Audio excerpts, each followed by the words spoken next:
안녕하세요, 김현수입니다. 이번 시간에는 오답노트를 한번 같이 만들어 볼 건데요. 요즘에 국어 문제가 이제 갑자기 어려워져 가지고들 난리잖아요. 도대체 어떤 문제 때문에 이렇게 국어가 어려워진 거야? 도대체 뭐가 어렵다는 거야? 해가지고 이제 문제를 펼쳐봅니다. 뭐 다 어려워요.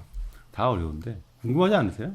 역대 수능에서 오답률이 측정이 된 이래로 가장 어려운 문제가, 오답률 최악의 문제가 국어에서 뭐였을까? 통계를 딱 냈더니 예상과 좀 다른 결과가 나오더라고요. 최근에 그 모의고사에서도 가장 어려워하는 모의고사 문제는 과학 지문, 그 다음에 경제 지문, 뭐 철학 지문, 이런 거렇다고들 많이들 얘기들을 해요. 한 3년 전에 수능에서 나왔던 지동설, 천동설, 만유인력 나왔던 지문이 있습니다. 뭐 오답률이 너무 많아서 이거는 고위 고등학생이 풀 수 없는 최악의 문제다. 이게 이 정도로 어려웠던 문제가 또 있을까? 뭐 이렇게 얘기를 한참 한 적이 있었는데, 통계를 내봤더니요.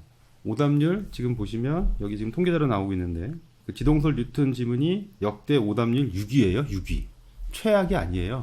그럼 얘보다 더 어려운 오답률 문제가 있다는 거잖아요. 그게 뭐냐면 소설이에요.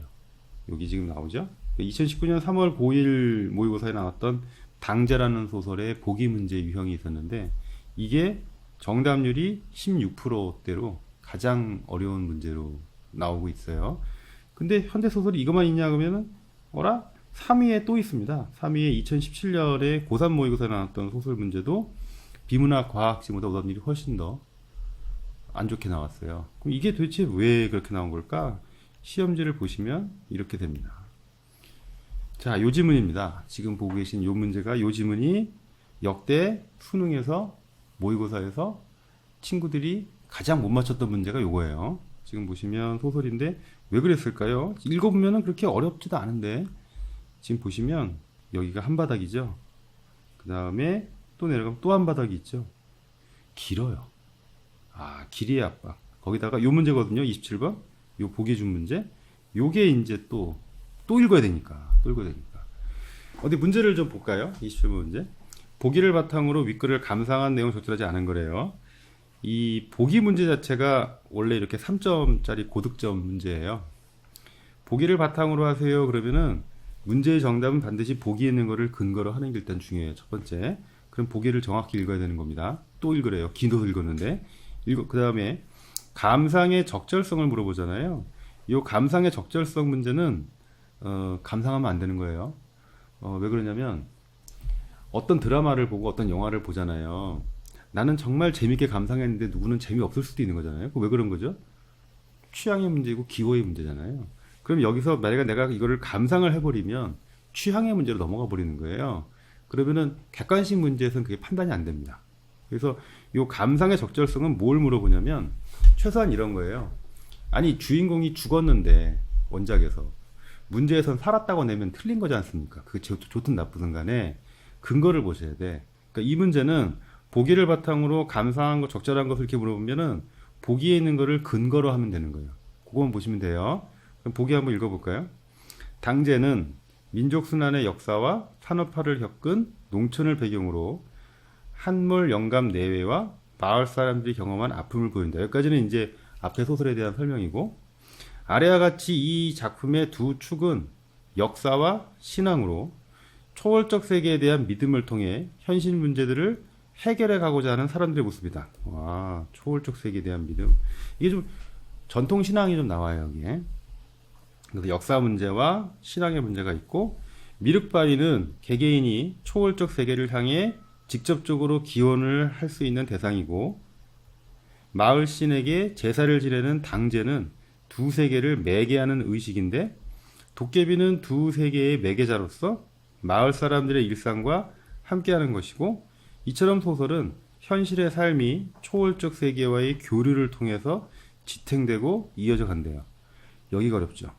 여기 요 말이 어려워요. 요 말이 여기를 읽어내는 게 좀 쉽지 않습니다. 좀 옛날 좀 평론집 읽는 느낌이거든요. 그러니까 소설 지문인데 여기는 좀 뭐랄까 좀 말이 어려워. 일단은 이게 뭐 초월적 세계, 매개 뭐 읽어도 이게 뭐야 이렇게 되는 거예요. 그러면 이제 그래서 이제 꼬이는 거고요. 근데 우리가 초월적 세계 그러면 여기 나와 있잖아요. 신앙의 세계. 저기 이런 거예요. 저승. 그러니까 우리 전통으로 말하면 극락, 뭐 불교에서 말하는 극락, 기독교나 천주교에서 말하는 하늘나라, 거기가 초월적 세계예요. 거기가. 근데 초월적 세계와의 교류를 통해서 현실 세계의 어떤 어려운 삶을 지탱하고 극복해 나가는 게 이제 이 소설의 주요 내용이긴 하거든요. 그러면 이제 이걸 근거로 해야 되는 거예요. 그럼 1번 보세요. 남편이 살아있다는 한물댁의 확신은 꿈이 소망을 이루어 주어서, 얘가 문제인 거예요. 초월적 세계를 구현한다는 믿음이라고 그랬잖아요. 위에서 뭐라고 그랬어요? 초월적 세계와의 교류라고 그랬잖아요. 아까 뭐라고 그랬죠? 보기를 바탕으로 하면 보기에 있는 말을 근거로 하는 게 중요하다고 했잖아요. 이렇게 되면 이 문제들은 보기에 있는 말을 이런 식으로 바꿔버려요. 틀어버린 거예요. 초월적 세계와의 교류랑 초월적 세계를 구현하는 거랑 다른 거예요. 이거를 이제 구별을 해서 이거 다른 건데, 이거는 보기에 있는 정보를 잘못 읽은 건데 해서 1번 치면 맞는 거고, 그렇지 않고 이제 이거를 그냥 다 읽어가면서 막 이제 헤매기 시작하면은 이게 틀리는 거죠. 그러니까 이 문제가 역대 오답률 1이라고 그랬는데 너무 간단해요. 너무 간단한데 친구들이 많이 틀렸다면 아마도 제가 봤을 때는 길어요, 소설이. 이거를 언제 다 읽어? 라는 생각을 하면서 아마 대충 읽었을 가능성이 일단 크고요. 두 번째는 보기를 읽었는데 이 문제에서 이거 어떻게 푸는 거야, 이 문제. 풀이 방법. 그 다음에 보기 안에 정보가 너무 압축되어 있고 거기서 이 초월적 세계라는 말 자체가 모르겠어. 이 말이 도대체 뭐지?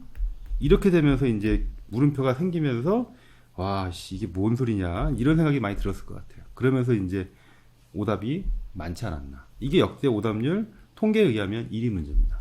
그러니까 그 과학 지문이나 경제 지문보다 이걸 애들이 가장 친구들이 제일 많이 틀린 문제가 이거고, 아마 앞에서 말씀드린 이런 어려움 때문에 가장 힘들어하지 않았나 이렇게 볼 수 있을 것 같습니다.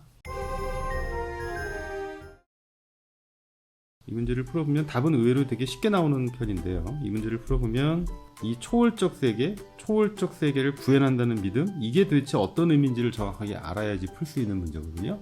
그러니까 결국에는 이제 배경지식이 역시 있어야 되는 거죠. 그 초월적 존재, 그러면 신과 같은 존재를 우리가 흔히 얘기를 하고, 초월적 공간이다 그러면은 저승이에요, 저승. 죽음 이후의 세계. 근데 초월적 세계를 구현한다는 얘기는 현실 세계를 뭘로 만든다는 거예요? 신들의 세계로 만든다. 말이 안 돼요, 이거는 지금. 그러니까 초월적 세계라는 말만 알면 그냥 답이 쉽게 나오는 거긴 한데, 근데 이렇게 생각해 보면 그 과학 지문이나 경제 지문에 대해서 우리가 요즘에 느끼는 그 압박감과 이 소설에서 이 어려운 문제에 대한 압박감이 동일하다는 것을 알 수 있죠. 과학 지문이 어려운 이유는 과학에서 뭐가 필요한 거예요? 배경 지식이 필요해요. 그러니까 물리나 지구과학과 같은 배경 지식이 있어야 어떻게든 들어가서 읽을 수 있는 것이고, 경제 지문 같은 경우에도 수요 공급 뭐 이런 그래프에 대한 어느 정도 이해도가 없으면은 갈 수가 없어요.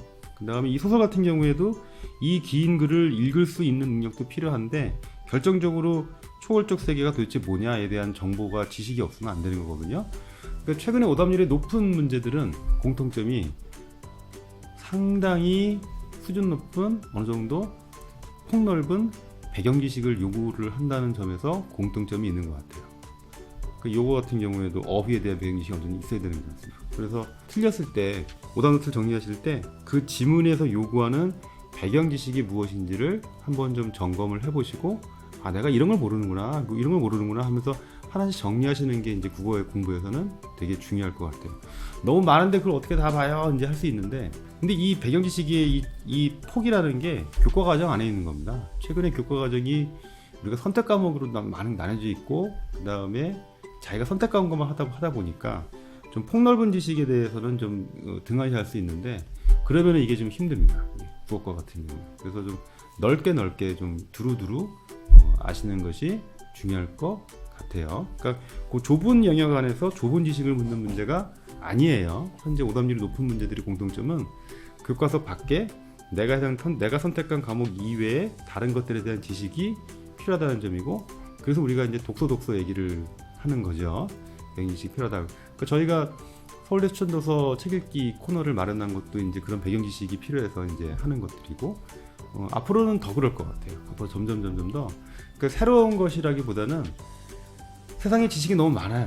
그러니까 그거를 내가 최대한 좀 폭넓게 어디에 뭐가 있는가를 좀 알아가는 능력이 이제 공부에서 되게 중요한 것이구나, 이렇게 정리하시면 될 것 같습니다. 그래서 오늘 이 시간에 오답노트 봤는데 역대 최악의 오답노트 문제, 가장 많은 오답률 문제는 뭐라고요? 과학이 아니에요, 경제가 아니에요, 소설입니다. 소설. 그래서 특히 긴 지문 나왔을 때 이 소설에 대한 압박감은 학생들이 되게 크다. 그리고 그 어휘, 개념 하나하나의 의미를 잡아내는 것도 되게 힘들어한다. 거기서 되게 많은 오답이 발생한다. 요거를 좀 보시고 내가 이번에 푼 문제에서 오답이 나왔으면 혹시 그런 점을 몰라 틀린 건 아닌가 점검해 보실 수 있으면 좋겠습니다. 그래서 오늘 오답노트는 이렇게 해서 마무리하겠습니다. 도움이 되셨으면 좋아요, 그다음에 구독, 그거는 꼭 해주시는 거죠. 그리고 지금 말씀드린 자료는 저희 카페에 있지 않습니까? 그 카페 주소에다가 자료에 실어 다 올려놓을 테니까 오셔서 확인하시면 될 것 같아요. 이렇게 해서 마치도록 하겠습니다. 감사합니다.